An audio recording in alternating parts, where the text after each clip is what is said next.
Hey guys, welcome back to the tennis vlog. It is semi-final time at Wimbledon, even sooner than it would usually be when I'm filming these videos. The women's semi-finals start very, very soon, in a matter of minutes, actually. So with this video, I'm going to keep things short and concise. A few people have been asking for shorter videos anyway, so thankfully, when I'm under time pressure, that has to happen.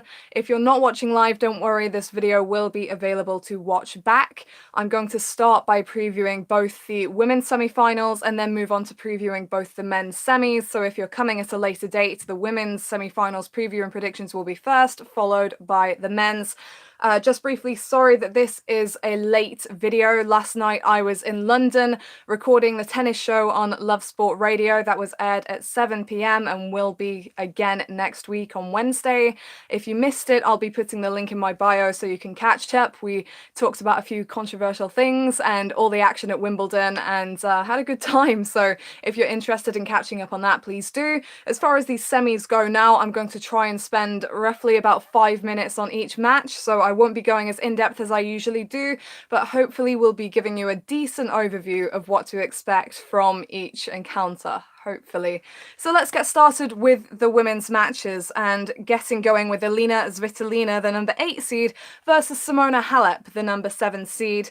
So both of whom have kind of performed above their seeding to get here, but Simona Halep no stranger to the later stages of a Grand Slam, and Svitolina has long been expected to make a breakthrough, so this is her first Grand Slam semi-final. Just quickly looking at the paths they've taken to come here, I'm not going to go through each individual scoreline in detail, but Svitolina had a convincing win in the first round over Daria Gavrilova, who's a counterpuncher, and then was on the ropes against Margarita Gasparian and her one-handed backhand in the second round. Gasparian was asserting herself, but then started cramping and had to retire in the second set. Svitolina should have been out in that match, but she seized the opportunity when it arose. Came past Maria Sakkari in a battle in the third round. Sakkari, an in-form player this year. Then took down Petra Martic, a semi-finalist at the French semi-finalist at the French Open, a player that can produce lots of variety and isn't very comfortable to come up against. But Svitolina won that one in straights and didn't drop a set again during her quarter-final victory over Karolina Muchova, who took out Karolina Pliskova 13-11 in the deciding sets. Two players there back-to-back she's faced that compete with a lot of variety, aren't putting much pace on the ball, are chopping, passing, and really making their opponents uncomfortable. Svitolina didn't drop a set against either of them. That's good preparation for coming up against a player like Simona Halep. She's a counterpuncher. She can mix things up. And as far as preparation goes, I don't think Svitolina can really be complaining. Halep, on the other hand, had a really confidence-boosting win in the last round, and she's only dropped one set all tournament. Came past Alexandra Sasnovich 6-4, 7-5 in an iffy quality encounter in the first round, and then was pushed to 3 sets by her countrywoman Mihaela Bazonescu, who had a brilliant rankings rise a couple of years ago, jumped 300 spots in the rankings in a later stage of her career. Halep coming through 6-3, 4-6, 6-2. Victoria Azarenka, people expected to be a challenge in the third round, but Azarenka will have a couple of good matches and then go off the boil a bit. Halep, by far the more consistent player on that day. 6-3, 6-1 was the scoreline, and Azarenka, a player that's been to the semis here, made the semis at Wimbledon when it was hosting the Olympic Games as well. So that's a really good win for Halep. Went on to take out Corey Coco Gauff, who has had many headlines this tournament, 6-3, 6-3 in the fourth round. And, you know, Gauff looked tired towards the end, but was asserting herself on the court and trying to. But Halep just really showing her experience there, getting back balls that Gauff wasn't expecting to be returned, clearly. And that put her into the quarterfinal where she faced even Zhang Shui, who had roundly thrashed her, really, in the two previous meetings, which were in 2016. One of them came at a Grand Slam, and she went 4-1 up at the beginning of that encounter, was playing aggressively with the forehand, moving into the net, and not giving Halep many options. But what Halep has really displayed impressively for me over the last few matches is her mental strength, her commitment to her own game plan, her scrambling, and her ability to turn things around and open up the court for the final winner. Halep was not a player I was giving many chances at the beginning of the tournament, and now for me, I mean, there's only 4 players left, but she's one of the strongest contenders. Very impressed with how she's composed herself on the court and enabled herself to, open up the court and get those winners. So Halep versus Svitolina, looking at the head-to-head, they've played a number of times and Svitolina actually leads the head-to-head 4-2. Simona Halep won their only meeting this year in Qatar. That was 6-3, 3-6, 6-4 in the semi-finals, so the same stage, obviously a different caliber of events, but the same stage they will be facing off here at Wimbledon. Svitolina had won the 3 before that, 1 on clay courts and 2 on hard courts, all in straight sets. Prior to that, they'd played twice on clay, once on hard, and Svitolina won 1 and Simona won 1, so they kind of split those 2. So Svitolina did have a streak of dominance across 2017 and 2018, a couple of those coming on hard courts, but this will be their first meeting on grass, completing the set of surfaces they've played on.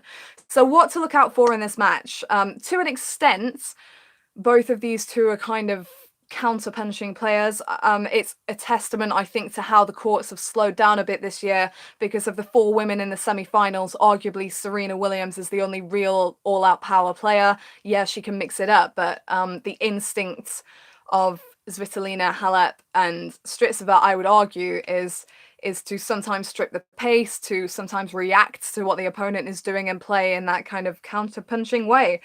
And Svitolina versus Halep is, I think, definitely the hardest semi-final to predict. Svitolina's been working her way into form. I wasn't convinced by her at the beginning of the events. And Halep, in a similar way, was really kind of struggling early on and showing why she prefers the surface of clay. But I think Halep's really found her groove now, and I think that the quarterfinal victory for her was massive, given the way Zheng had wiped her off the court in previous meetings and at key moments as well, like their Australian Open first round. So I think that's big for Halep. Obviously, she did beat Svitolina earlier this year. It was a close one.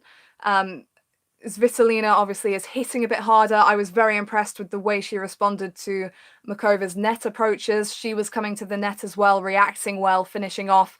And Svitolina, has been practicing with Gael Monfils, some other guys as well, really getting some good practice in preparation for this match.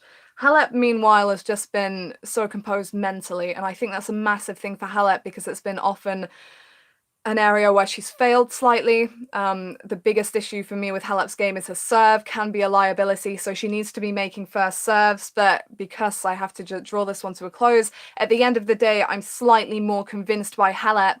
And, Halep's won a Grand Slam, Svitolina hasn't, and I'm not sure that I see Svitolina making a breakthrough in the near future, although she's composed herself really well in this tournament. So I'm going to predict Halep to win this one, and I'm going to predict her to win it in 3 sets. That will be the first matchup, so we will be seeing the outcome of that very shortly. But quickly moving on to the second women's semi-final of the day, which will be Serena Williams, who's seeded at number 11, but clearly the most accomplished player in the draw. And she will be taking on the unseeded Barbara Strycova, who knocked off Johanna Konta in the quarterfinals, but has knocked off 4 seeded players in total to make this stage. Let's look at Strycova first. She had a good draw early on as far as seeds go. She drew the lowest seed, Lazia Sarenko, who's not exactly your grass court best. 6-3, 6-2 in the first round, eased through. And she didn't drop a set during the first 3 rounds, which included an upset. Well, not really an upset, but Laura Siegemund went down to her 6-3, 7-5.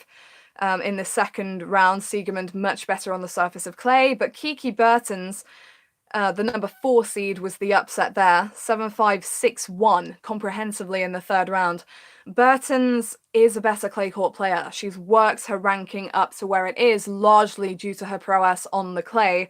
However, she's been transferring that form to a hard court Grass just seemed a step too far. Strycova's a player who loves this surface, has performed well recently on it in Birmingham, and her craft was too much. 7-5, 6-1. Moved past Elise Mertens, who's kind of hot and cold, the 21st seed, 4-6, 7-5, 6-2, and then came from a deficit in the first set, I believe it was 4-1 down, to edge the first set 7-6 over Johanna Konta and then run away with the match 7-6, 6-1. A shock for quite a few people because Konta had taken out Kvitova, a two-time champion here, and Kvitova was a leading contender for the title for me and didn't really play too badly against Konta. Konta was just able to deal with what Kvitova was throwing at her, but also kind of adjust her own tactics to suit the match. That wasn't something she could do against Strycova.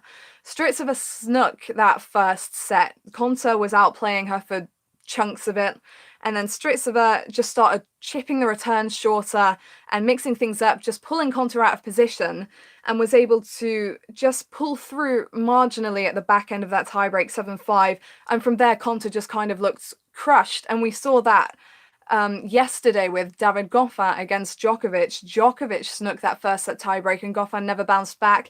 Same thing for Konta. Her level dropped in the second set. Strycova was moving her around the court and getting to balls that Konta just wouldn't have expected, but at the same time that made Konta tighten a bit. I felt she was missing drive volleys, all these shots that she would usually land, and Strycova just demonstrated how frustrating an opponent she can be on that occasion. Moving quickly on to Serena Williams, who I wasn't impressed by in the early rounds, and if you've been watching my videos you will know that. She played Giulia Gatto Montecone. The amount of times I've said that, I should have a good pronunciation by now, but I just don't. 6-2, 7-5 in the first round. Because it was straight sets, a lot of people thought it was good stuff, but I saw that she was struggling with an opponent who was pretty basic off the ground, to be honest. She was missing quite a bit, looking aggravated in the second set, and so I wasn't surprised when she went down a set to Kaja Juvan, the unseeded Serb, in the second round. As she often does at majors, Serena dragged herself through those with willpower and more precision at the back end of the matches, coming through that second round 2-6, 6-2, 6-4.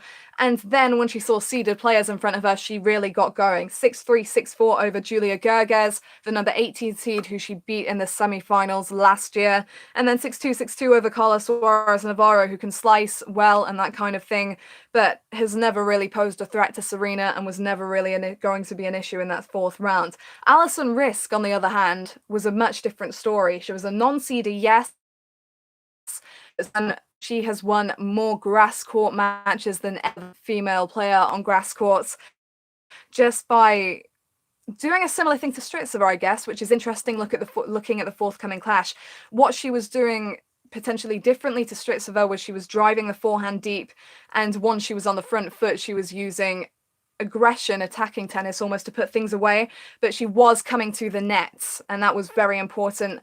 I've just seen that the stream has frozen here, so I'm going to refresh and make sure there's not a problem. Let me know if there is a problem, and if you can't see what's going on, maybe it's just my Wi-Fi, but carrying on. Yeah, so Risk able to come to the net and drop shot, volley with the angles and that kind of thing, and therefore I saw that being a battle for Serena. It was. She could have had it in straights, but Risk, just so resilient, had come through so many three-setters to get there, and Serena just putting the business bun up, as she calls it, and really investing all her emotion in driving those ground strokes deep at the back end of the match, and she really upped her precision, and that's what it's about for Serena. When she's landing her marks, the match is on her racket, and she did that. 6-4, 4-6, 6-3. So looking at this clash with Strycova, obviously Serena's the obvious candidate to come through. She leads 3-love in the head-to-head. All their previous meetings have come at Grand Slams. The Australian Open in 2012, Wimbledon in 2012, and the Australian Open in 2017. On each occasion, Serena has not dropped a set. 6-love, 6-4, 6-2, 6-4, 7-5, 6-4 were the scorelines. Obviously, Serena won Wimbledon 2012, Australian Open 2017 was her final tournament victory before she left tour to give birth, obviously. So she was definitely in form in all of those tournaments.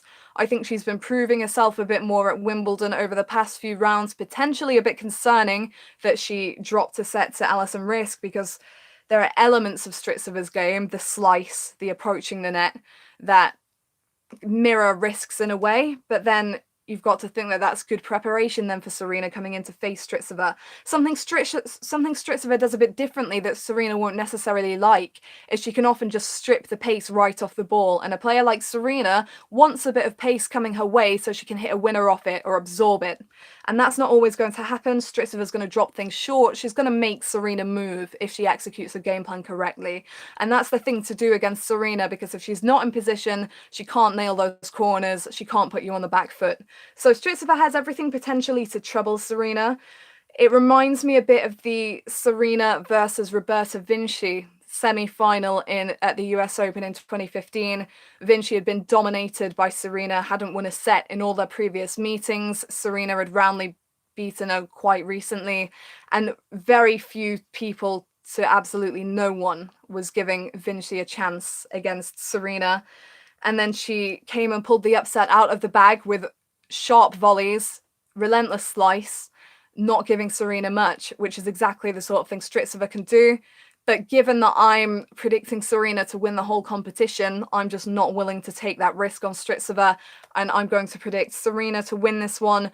Honestly, I can see it going to 3 sets, and I'm tempted to predict Serena in 3, but I'll give her the benefit of the doubt, even though that didn't work last time, and say Serena Williams to win this in straight sets.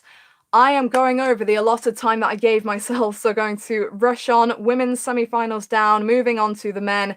Roger Federer versus Rafael Nadal. I'm sorry if I give this less time, but the thing with the Federer versus Nadal rivalry, arguably the greatest in tennis, definitely one of the greatest in tennis. There's so much you can go into, so much detail you can delve into, and so much history that you can weigh up, that it's almost better to just do a really brief overview, because otherwise we could be going on forever. Federer has dropped 2 sets at this tournament. Shockingly, the first set he played against Lloyd Harris, the unseeded South African, in the first round. Federer looking insecure, really, and just uncomfortable, but resolved things pretty quickly to come through 3-6, 6-1, 6-2, 6-2. Jay Clark tried to mix things up in the second round, came to the net, pushed Federer in the second set, but once Federer was landing his first serve, there was only going to be one winner, 6-1, 7-6, 6-2. Luca Pouille really put him through his paces in the third round. Pouille, hot and cold, you never know when he's really going to show up for a whole match, really threw the kitchen sink at Federer, was coming and serving and volleying, but Federer responded by just being the more clutch in the pressure moments. 7-5, 6-2, 7-6. Matteo Berrettini and his big serve posed something of an interesting clash in the fourth round, but Federer manhandled it 6-1, 6-2, 6-2. And then in his most recent match, Kei Nishikori, the number 8 seed, who's beaten Federer multiple times before, had stated prior to the clash that he was feeling confident. I think people underestimated him a bit. He was serving and volleying and moving Federer around the court to take the 6-4 first set, but after that, Federer back in control. 4-6, 6-1, 6-4, 6-4. That's quite quick, wasn't it? I should do them all like that. Nadal then, 6-3, 6-1, 6-3 against Yuichi Sugita in the first round. Looked a little rusty, I thought, in the first set, but still got himself going to come through. Because he was rusty, I had my doubts about Nadal against Nick Kyrgios, who was obviously going to rise for that occasion and is so vastly talented in a way that his current ranking that I can't even remember, does not portray at all. He's top 3, top 2 standard when he's playing his A game. That's what he brought to face Nadal, but Nadal did not let up, was mentally prepared for the Aussie kind of trying to get in his head sometimes, not necessarily deliberately, but with the way he was arguing and other things he was doing on the court. Kyrgios was charging the net pretty relentlessly at times and sticking to a solid game plan, but Nadal, ultra impressive in that match. 6-3, 3-6, 7-6, 7-6. Continued that theme ever since. That was the making of Nadal in this tournament, I feel, that particular match. It made him mentally sound. His emotions were invested in that match in a way I've never seen from Nadal before. And then moved on to Wilfried Tsonga, twice a semi-finalist here, and was just relentless from every area of the court, but particularly with the aggression coming forward using the forehand. Just didn't give Tsonga openings, 6-2, 6-3, 6-2. And a similar story for poor João Sousa, the Portuguese player who had done tremendously well this fortnight and come through some battles and really used the backhand slice and played some good reactive stuff at the net, but 6-2, 6-2, 6-2 for Nadal. And then arguably even more impressive, the quarter-final against Sam Querrey. Querrey is a guy I'd had my eye on from the beginning of the tournament. Unseeded, yes, but rounding back into form on his favourite surface, grass. He's beaten Djokovic here, he's beaten Murray here at key stages. And he's got the big serve and volley game that would have knocked Nadal off here a couple of years ago. Honestly, I think if Nadal had come up against this clash a couple of years back, he could easily have gone down. And you look at some of the losses he's had previously against Gilles Muller, for example, very similar to Querrey. Big serve, was coming to the net, using the angles, just creating a brick wall that Nadal couldn't pass. But even though he dropped serving for the first set, Nadal came past Querrey in straights, 7-5, 6-2, 6-2, which I think is the biggest statement he could possibly deliver coming into a clash with Federer. I'm not going to delve right into the head-to-head because we're short on time and because we could spend all day on it. Like I've said, 24-15 in favour of Nadal. Many of their clashes have come on clay, including the most recent one at Roland Garros. With Federer playing so freely and with a lack of mental pressure, quite a few people were giving Federer chances there, but Nadal came through 6-3, 6-4, 6-2. Worth noting there, the conditions were horrible. Ultra windy, and that was a nightmare for Federer's game where he hits quite a slick shot. It was better for Nadal, who hits with a lot of topspin, and the wind is carrying that, making that even more difficult for Federer. So coming back onto grass courts will definitely be better for Federer than the situation and the conditions they had to deal with in Paris. Federer had been on a, I think, 5-match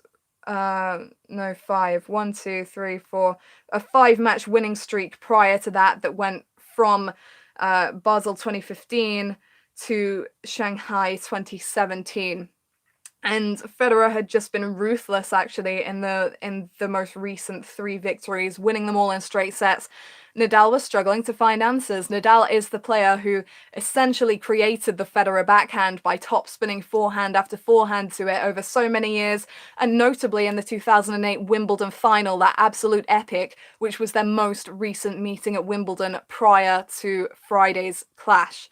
So that's going to be monumental, that match. And honestly, I think it's going to be 50-50 because, yes, it's on grass, which is Federer's best surface, but the grass has also slowed down, which favours Nadal in a respect, and the way that Nadal has moved through this draw so efficiently, bar the Kyrgios match, and Kyrgios was playing out of this world, that kind of shows that Nadal's feeling really comfortable here, and I would say definitely fancying his chances against Federer. Obviously, it was 11 years ago now, but he did win that most recent meeting. Everything points to the fact that this could be an absolute battle. Federer's not been as convincing at Wimbledon as he has been in recent years, but he's still done enough to be in comfortable form heading into this match. He's serving and volleying like he always has and coming to the net and controlling the court.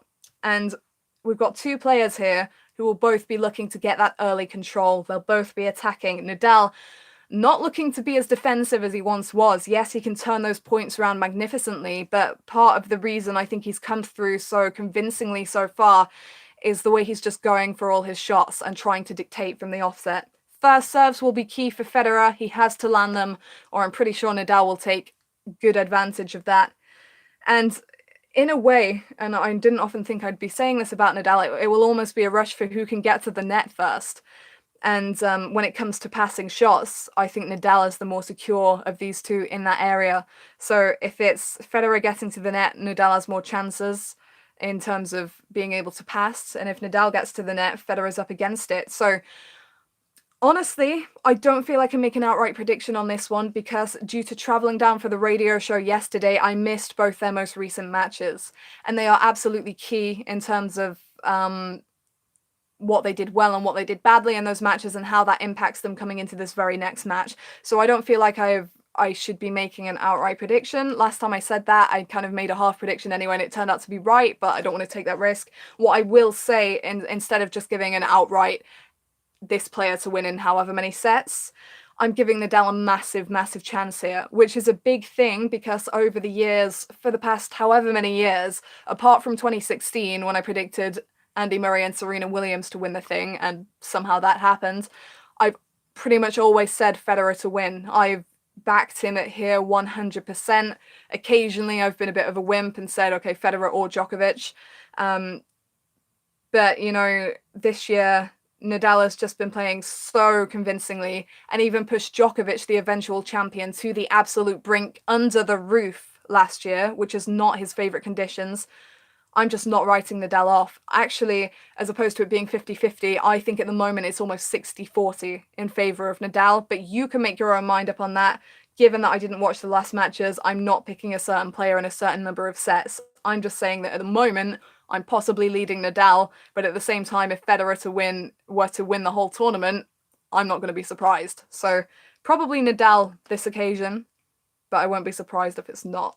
Moving on to the last preview, and the women's matches will be getting underway right now, but Novak Djokovic, the top seed, against Roberto Bautista Agut, the non-seeder. Do not switch off, because this match could potentially be more interesting than people expect. Bautista Agut has played Djokovic twice this year. He's won on both occasions, and he's done that from a set down, edging a close second set. That doesn't happen against Djokovic because Djokovic is so mentally secure, and once he's got out to a lead, players can begin to totally lose belief in themselves against him. Bautista Agut has not done that. What he's also done is produce some of the most impressive tennis that I've seen on the ATP circuit for me this year. At the beginning of the year on the hard courts in Australia, obviously he won the epic over Murray, in 5 sets, but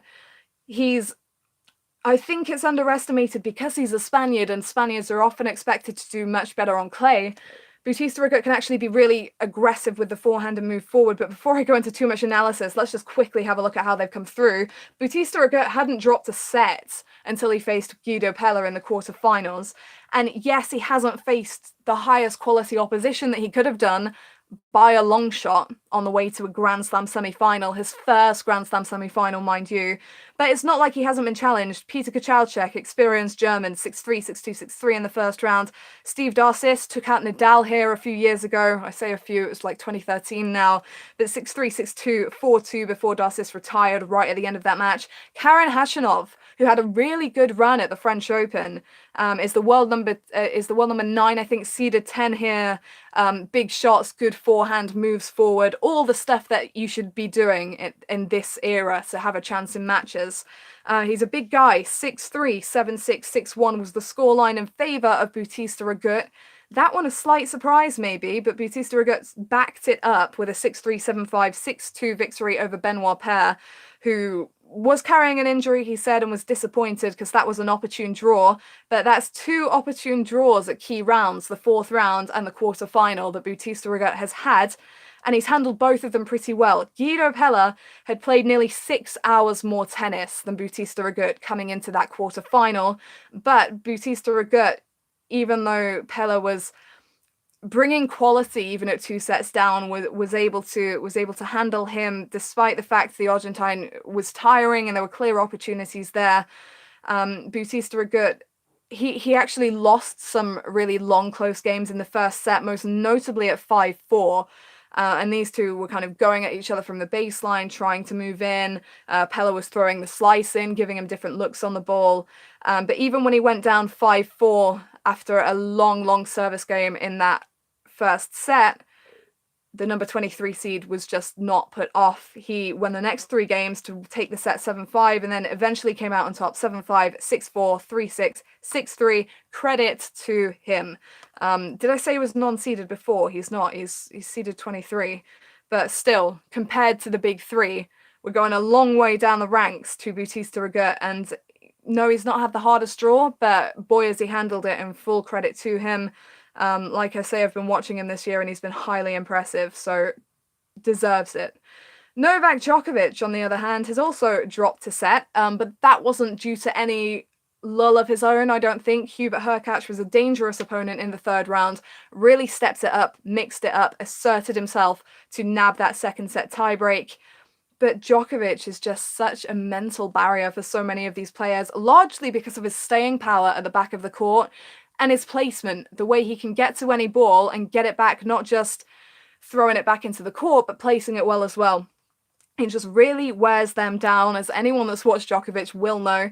6-3, 7-5, 6-3 over the potentially difficult Philip Kohlschreiber in the first round. Big statement there. He likes to make statements early, Djokovic, and that was one. 6-3, 6-2, 6-2 over Denis Kudla followed. Then the battle with Hurkacz, 7-5, 6-7, 6-1, 6-4. Hugo Humbert, the young Frenchman, a little bit unknown, I guess, prior to this tournament, and had taken out Felix Auger-Aliassime. Djokovic, no problem, 6-3, 6-2, 6-3. He's just such a different player to face. If you've never faced him before, I'm not sure what can really prepare you for the utter consistency that's coming back at you. He just totally wins in that department. Now, David Goffin, number 21 seed, but has been troubled by injury. He's been as high as world number 7, and he showed exactly why in that first set over Djokovic. Went up the early break because he was doing everything he should have been doing. Goffin's forehand can be lethal. He finds the lines, he gets the depth in the court, and he was attacking returns when Djokovic wasn't making first serves. He was opening up the court with the forehand.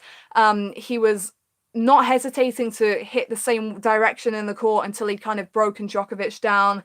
And he was doing it with utter consistency, coming to the net to finish. That was essential. That was the game plan that was going to trouble Djokovic. But Djokovic snuck the sets. He came and he held serve for 5-4 after it had been a bit of a battle. And then Goffin played a looser game and Djokovic broke for it. And Goffin could not bounce back. Djokovic just was a machine for the rest of the match. Goffin tightened, wasn't playing with the same freedom until maybe at the beginning of the third set, but it was too late by then. Djokovic 6-4, 6-love, 6-2. Now, the head-to-head between Djokovic and Bautista Agut, therefore, closer than you might think due to Bautista Agut's 2 wins this year. It's actually 7-3 in Djokovic's favour, and those 2 wins for Bautista Agut this year, coming in 3 sets, yes, coming on hard courts. So the probably a similar paced surface to what we're seeing now, to be honest, given that the grass is traveling a bit slower. So I find that extremely interesting. They've not faced off at a Grand Slam since, they faced off 2018 French Open. Djokovic won in 4 sets, lost the second set tiebreak. So this is a player that Djokovic has actually consistently had trouble with over the year. It wasn't so long ago that Bautista Agut beat him in the Shanghai Masters semi-finals 6-4, 6-4. Djokovic has won all their clay court meetings, but as far as hard courts goes, it's 4-3 to Djokovic. So that's the faster surface, and it's been pretty close. Given that he's pushed Djokovic and beaten him in his last 2 meetings, the mentality at the beginning of the match, at least, which is essential, isn't going to be so much of an issue for Bautista Agut. He needs that first set. I think that's a big thing. And that's something that the players that have faced Djokovic so far haven't been able to achieve. That first set is massive mentally. It's such a confidence boost. And if Bautista Agut can get that set, then he has chances here. I know most people are picking Djokovic. I'm picking Djokovic. But to write this guy off would be unfair, given the way he's proved himself against Djokovic in the past and the way he's handled things at this event. So I'm going to say Novak Djokovic to win this, because I think really at the end of the day, he's probably my pick to win the whole tournament. But I'm not writing Bautista Agut from giving him a runaround.